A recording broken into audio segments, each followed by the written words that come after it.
Hello, everyone. We'd like to welcome you to another episode of this fabulous interview with our dear brother, Dr. J. Smith. And we've already began the last couple of episodes to talk about some of the problems with the Quran. And today we are going to start basically doing a more of a critical analysis of different areas of the Quran.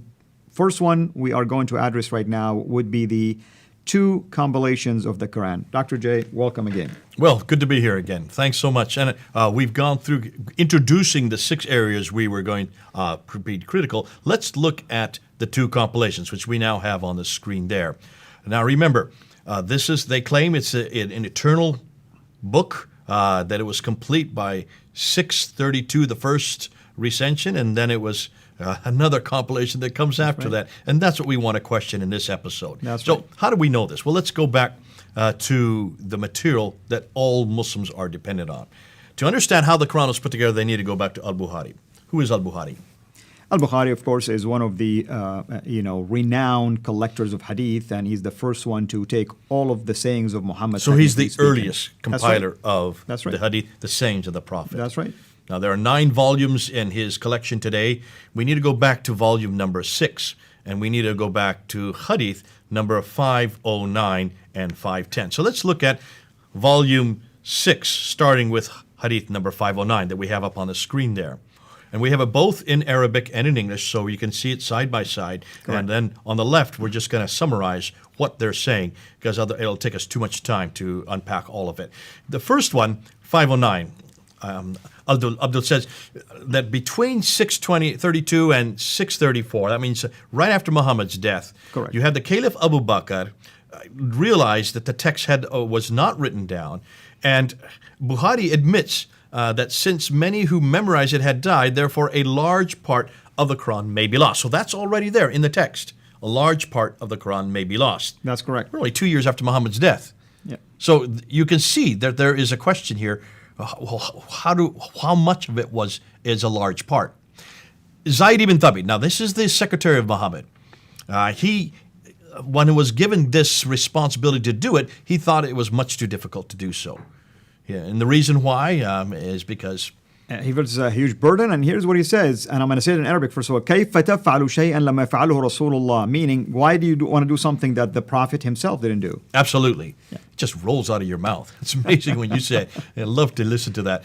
But certainly you can see that he is saying, listen, even our Prophet couldn't do this, and you're asking me to do it? That's right. So you can see there's some question as to what's the wisdom in this. We move on, and Zaid ibn Thabit again, he finally agrees to do so.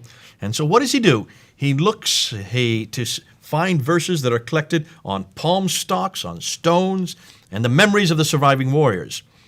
In one case, he only found it with one person, and that's chapter 9, verse 128 and 129, the last 2 verses of chapter 9. So it's fascinating that he had to look at these places to find it. It's not written down. Obviously, it's therefore not written down. And when Muslims try to come back and say, yes, it was written down at the time of Muhammad, they need to look and ask, look, even your own sources are very clear. It was not written down. That's correct. And it would be a problem for Zaid ibn Thabit because even the Prophet had not done this. Not only that, but Omar admits that the idea of preserving it in memory is not really a valid idea because he was afraid that they're going to lose the Quran. Obviously. So right there, when Muslims, and they do come back and say, we don't care. It doesn't need to be written down. It was memorized. Not according to Abu Bakr and not according to Umar. They realized that this had to be written down. That's right. Because what happens to one's memory? It fades away, and once you transmit something after a while, after a period of time, things begin to change. Some details are not the same anymore. Absolutely. Now, even what we're saying today, if we were to, of all the people who are watching this video, and if they were to go back and try to we've only taken 5 minutes, just what we've said in the first 5 minutes, if we were to ask the people who were listening to write down what we have just said, you can imagine there would be as many people that wrote it down, there'd be that many different renditions. That's right. 50 people write it down, you get 50 different renditions of what we've said. That's the problem with memory. Memory, you only pick and choose what you remember. There's this great kids game that we play in birthday parties called Chinese Whispers. When you tell one person something, they tell the next and the next and the next. Right. By the time it gets to the 15th or 16th person, what you start with and what you end with are 2 different things. It's a great game. And that can happen within a period of 10 minutes. Can you imagine what would happen in this case over years? that in this case, you can see we're going to talk about 20 years, it would change immensely. So they had to write it down. It's obvious they needed to write it down. That's correct. Now, you have the first compilation. This is the first recension, was first given to Abu Bakr, and then it was given to Umar, who is the second caliph, and then it was given to his daughter, who was Hafsa. She used to be one of the 12 wives of Muhammad. That's correct. Now, that was retained then for about the first 20 years. That's Hadith number 5 of 9. Now we skip to Hadith number 510. Let's look at the slide there. In the 510 now, we've now jumped 20 years, because now we're at the time of Uthman.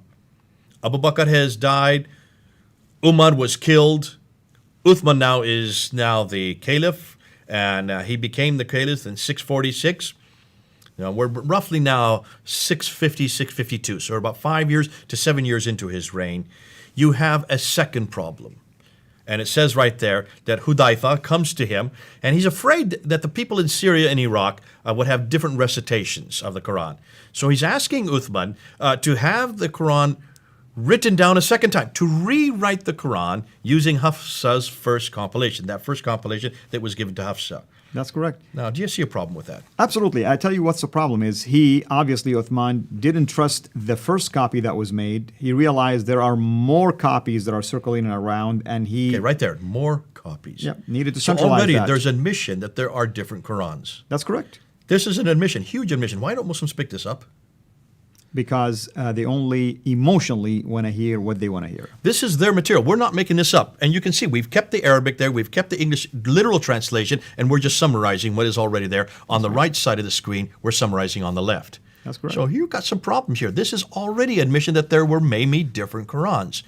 In Syria and Iraq, there are different Qurans. That's correct. So at the very center of Islam, you're getting different manuscripts, different codices, admission of that. So Uthman orders 4 compilers, Zaid ibn Thabit, Zubair, Alas, and Hisham, to rewrite the text. Why do you need to rewrite the text if you've got it right there in Hafsa's copy? And in fact, he asked him to bring that as one of those copies they want to review, but they ended up rewriting it, and as you know, Uthman decided on a certain dialect. Now, here's the central question. I thought there were 7 different readings of the Quran. Why would Uthman settle on one? Why not 7 different reading copies? Okay, now let's back that up. Hold on a minute. Say that again. There were 7 different akhruf or kiryat. That's what the Islamic tradition is, based on a hadith that was written 200 plus years after the time of Muhammad. If that was true, why did Uthman decide on one dialect only? Aha. And what about the other 6? Supposedly he burned them. Okay, second, we haven't got to that yet. Hold on. You've jumped the gun on me on this one. But before we even get into that, let me ask you, as an Arabist, this is your scholar, you're the Arabist, you know what a dialectic difference is. How do you find dialectic difference in a consonantal text? Well, you only find it when you have diacritical markings. And diacritical markings are what? Those are the markations you put above or below letters to help you vocalize and pronounce words. You said that on a previous episode. That's right. In a future episode, we're going to actually show you. We're going to show you on slides what happens when you put the different dots in. That's right. So you have to have diacritical marks to separate the letters one from the other to know which letter you're looking at. That's correct. You can have just a little shape like this, a little bowl shape, a smiley face. 1 dot is a na, 2 dot is a ta, 3 dot is a tha, 1 dot below is a ba, 2 dots is ya, na, ta, tha, ba, ya. That's 5 different letters. That's right. From depending on where you put the dots. But the only problem is Uthman didn't even use that. Oh, wait a minute. So there were no dots. Nothing. At this time. You can look at the copies, at least the early Quranic copies that would date to before or after Uthman, and they still don't have Diacritical marks didn't exist in the 7th century. They did not. It took about 100 to 150 years for the system to be developed. What is Uthman saying here? This doesn't make sense. Exactly. He's going just by the oral way of saying it. I'm going to even dispute that he's not even saying this. Well, that's at least what the Hadith will insinuate, and as if when it was was the Hadith written? When was this 200 years after. 240 years. That's right, the to be date, exact. Yep. The date we're talking about, the date we're looking at is 870. Muhammad died in 632. That's right. So you're talking about 240 years later. 870 is when Buhari died. So just before he died, he's writing this. Now, by the time 870 comes into play, we're talking about the late 9th century, where are the diacritical marks? Right now, they are 870. starting to be available. Yes. They were all there. Yes. By 870, yes, Buhari knows what he's talking about. But he's talking about his day. That's correct. This is a problem that would have existed in his day, these dialectic differences. So he's redacting on what he thinks must have been happening. He's redacting it back to the 7th century. He didn't know his own history. Probably because he didn't look at the earliest manuscripts like we are able to do today. So you can see immediately this is a 9th century problem redacted onto a 7th century environment. That's correct. And Muslims, you need to hear this because you hear this argument from Muslims all the time. Oh no, these were 7 ahruf. By definition of ahruf, you have to have diacritical marks to show the different ahruf. That's correct. In a consonantal text which has no dots, has no vowelization, no dhamma, no kasra, no fatha, you're left to read those it hadn't however been you invented want. yet. In the mid-7th century, none of this makes sense. Absolutely.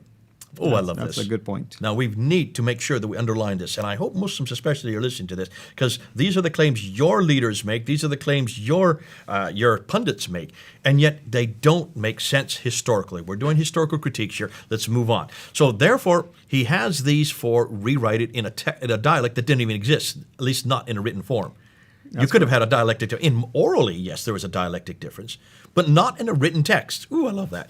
So, we get down to Uthman then sends a copy of this finalized Quran that is different than all the other ones. He sends a copy to 9 cities, and we've got the cities listed up there: Basra, Baghdad, Damascus, Jerusalem, Cairo, Alexandria, Aden, Herat, and Nishapur. Those are the 9 cities. How do we know that? Because there were to every province, it says in the text. That's correct, yeah. We know there were 9 provinces. So 1 copy of this finalized, canonized Quran, perfect Quran, were sent to 9 cities. With every copy went a reader. And I want to add this. The fact that there were no diacritical markings back then in the days of Uthman. So one will say the only concern Uthman has is the rasm that he used, which is the... Now you said an Arabic word there. Define what you mean. Which is the shape of the words and the letters.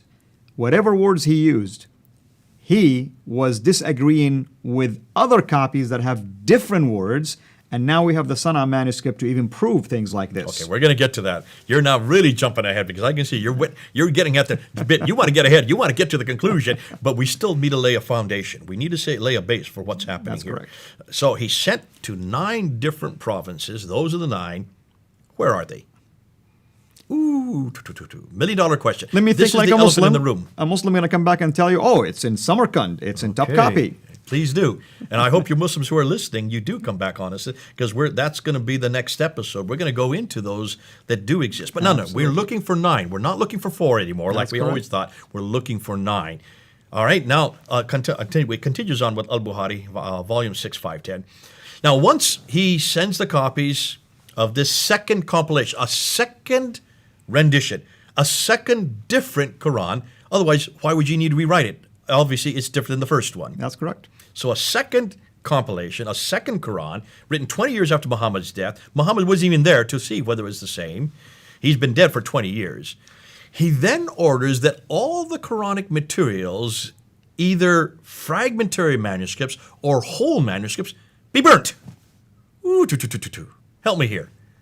Come on, Al. That's another proof that he did not like the way the others were written, because there are different words that were there than the copy he made. The only reason you would ever burn anything is to destroy the evidence. That's correct. And what evidence would you want to destroy? Anything disagrees with your final copy. Discrepancies. This is his final copy. He wants his name to go to it. And it is. Even today, they call it the Uthmanic recension. That's correct. He wants this to be his final copy, and he wants to destroy anything else that doesn't agree with it. Absolutely. Proving that this has nothing to do with Muhammad. Muhammad wasn't there. This has nothing to do with God. And the question is, who authorized Uthman in the first place to do something like this? And how do we know that Uthman's copy, created 20 years later by these 4 individuals, is anything like the one that's in heaven? That's correct. Why didn't Uthman, for instance, use the Hafsa copy, which was even written closer to the time of Muhammad?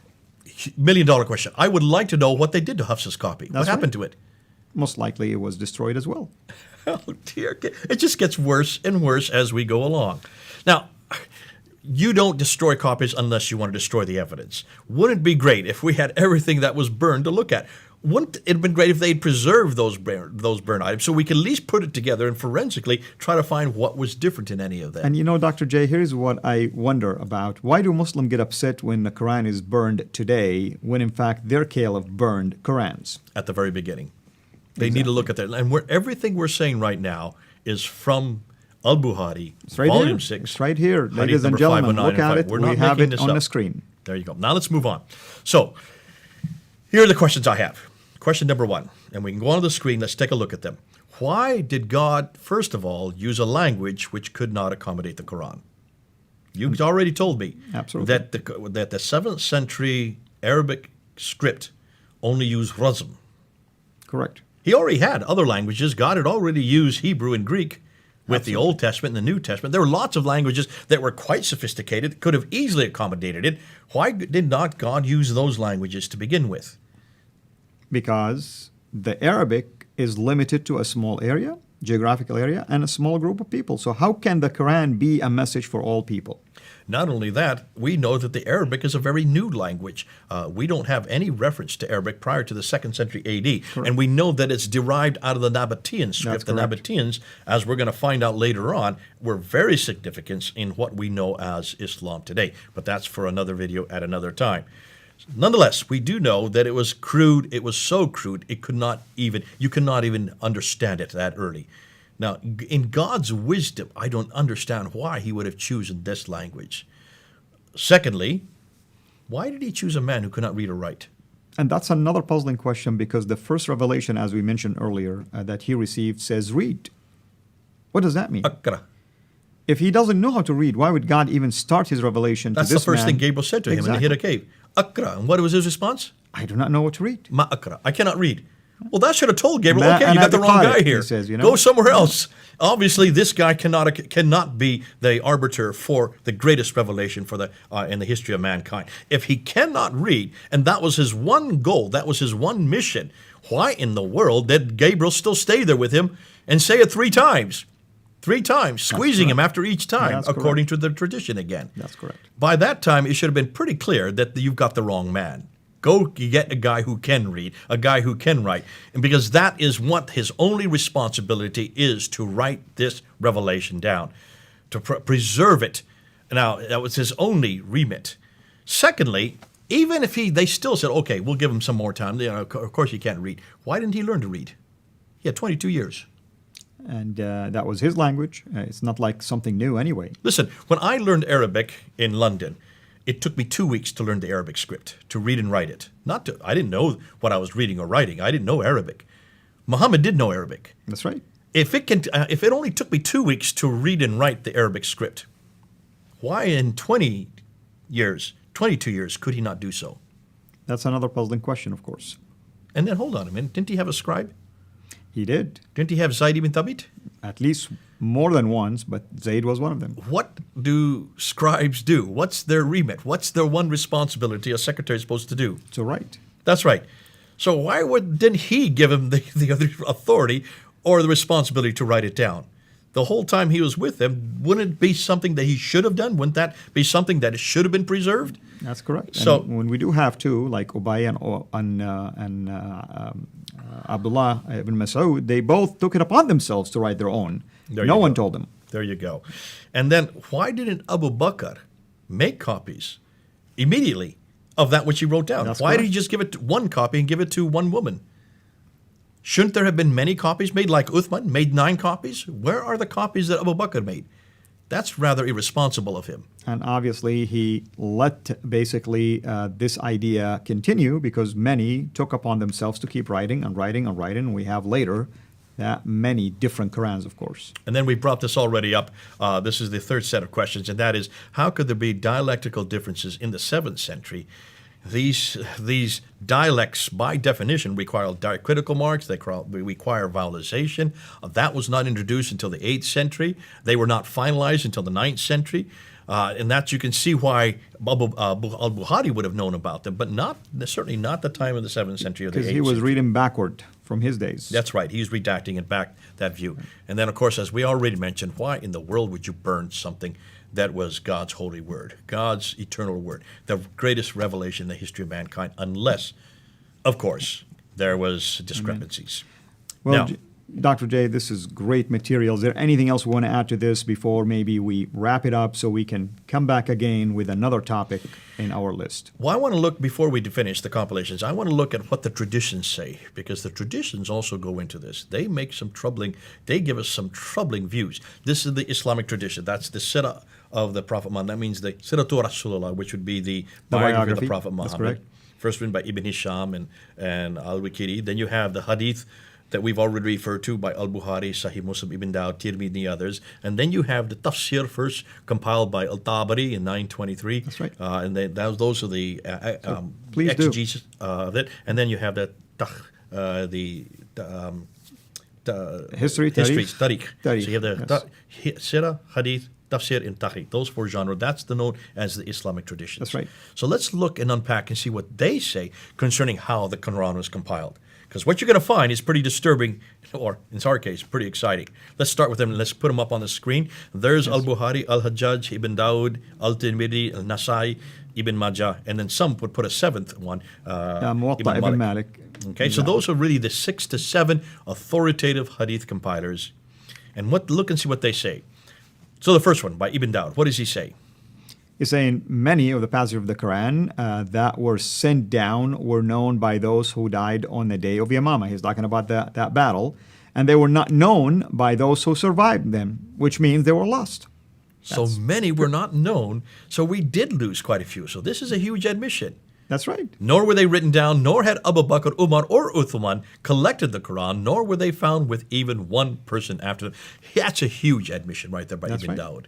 So he's already saying that a lot of it was lost. And here's another one about disappeared. Go ahead and read that one. That's this is by Suyuti. Al-Itqan fi Ulum al-Quran. He's one of the renowned tafsir, basically scholars. It is reported, he says, from Ishmael ibn Ibrahim, from Ayyub, from Nafi', from Ibn Umar. And then he goes on to say, let none of you say, that's Ibn Umar saying this. The son of the Caliph Umar is saying this. Let none of you say, I have acquired the whole of the Quran, he says. How does he know what all of it is when much of the Quran has disappeared? Oh, dear. This is the son of the Caliph who lived at the time of Muhammad. Rather, let him say, I have acquired what has survived. Why is it Muslims aren't reading this? I find it that amusing to me because the early Muslims were really transparent and they were not thinking about the Quran as a rigid text. They never make the claims Muslims today are That's making. Right. So it's obvious you need to go back. We're just reading their traditions. Let's go on to another one. Here are some verses were forgotten. And this one has to do with the basically memorization, of course, what we used to recite a surah which resembles in length and severity to Surah Bara, which is chapter 9. I have, however, he said, forgotten it, with the exception. And then he goes on and says what the exception is. Exactly. So here he's admitting that he has forgotten it. That's right. And here we have some verses were canceled against Sahih Buhari. Now hold on. Sahih Buhari is the most authoritative because Sahih means perfect. So this is the greatest of all the hadith compilers. What does he say? And here's what Bukhari is saying. He said, he's reporting here, someone saying, we used to read a verse of the Quran revealed in their connection, but later the verse was canceled. It was conveyed to our people on our behalf the information that we have met our Lord. And canceled. Al-Buhari is admitting that parts of it have been canceled. And this verse doesn't exist.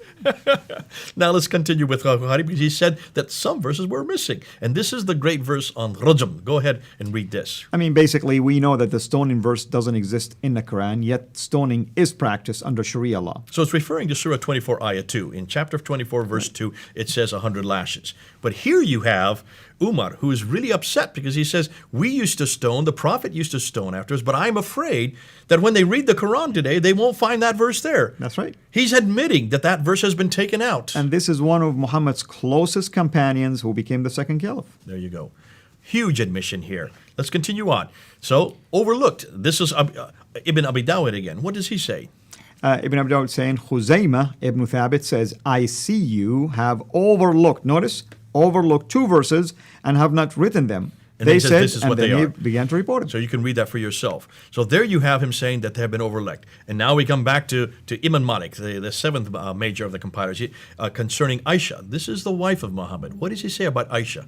Here's what it's saying. It's saying Abu Unus, freedman of Aisha, basically he was like basically a slave, mother of the believers, reported, Aisha ordered me to transcribe the Holy Qur'an and asked me to let her know when I should arrive at the verse, Hafadhu Salat al-Asr, basically. He's talking about the Chapter 2, verse third 238. prayer.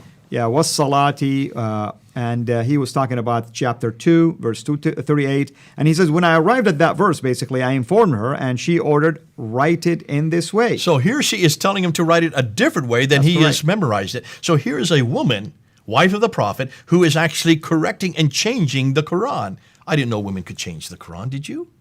Well, but there it is. Imam Malik refers to that reference. If you ask my Muslim friends, why did Muhammad marry Aisha when she was young? They say, oh, it was by God's grace and wisdom so that she can learn from the Prophet. Well, there you have it. There is and now she's changing what the Prophet had said earlier, if that had happened. Now, we come to another one that was modified, and this is by the Hadith ibn Abi Dawud. What does he say? He's saying, altogether, Al-Hajjaj ibn Yusuf, that's another prominent name, by the way. He is the governor of Kufa under Abdul Malik. That's right. He lived in there. So we're talking he even made modifications and redactions of the Quran himself. Okay, what is it and what happened? He's saying made 11 modifications in the reading of the Uthmanic text. Notice, he changed the Uthmanic text. 11 times. So that's an enormous admission right there. That's right. Now we get to some verses were substituted. Sahih Buhari again. And here it's saying, but Allah says, none of our revelations do we abrogate or cause to be forgotten, but we substitute something better or similar. Now that's in chapter 2, verse 106. So that's in the Quran itself. Exactly. You can also find it in 16, ayah 101. That's correct. The exact same thing. So 2 references to changing the verse or substituting a verse. Now we end with this one by Sunan ibn Majah. What did he talk about? Eating it. Now that's an embarrassing one, of course, and it says it was narrated that Aisha, once again, said the verse of stoning and of breastfeeding an adult 10 times was revealed, and the paper was with me under my pillow. When the Messenger of Allah died, we were preoccupied with his death, and a tame sheep came and ate it. It ate it, okay. Now, just a review. Lost, disappeared, forgotten, canceled, missing, overlooked, changed, modified, substituted, eaten by sheep. Now tell me, Al-Fadi, does this sound like a book which was compiled perfectly and completely? It's very obvious that that's not the case, and it's very obvious that the early Muslims in those days did not even look at it as something rigid that you have to fight over. And in every case, these are intentional changes by humans. Absolutely. And this is what we're trying to prove. All these episodes, we're trying to show that this book does not come from heaven. It does not come from Muhammad. It doesn't even come from Uthman. These are later changes, and some of these are changes before Uthman, some come after Uthman. But you can see, we're talking about human intentional changes. Absolutely. And as you can see, I mean, these changes were done after the death of Muhammad. It wasn't done even during his life. It was done later. So who's the author of the Quran in this case? Don't tell me Muhammad reported a message from heaven, because we know already it's Uthman, it's Aisha, and it's many others who authored parts of the Quran and changed it. And even a sheep. That's right.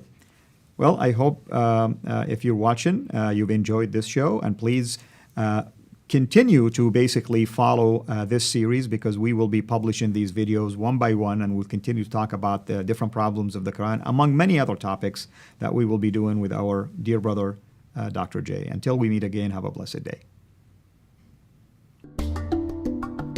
Thanks for watching. Make sure to like and subscribe so that you don't miss future videos. And please consider becoming a patron on patreon.com/Sierra International.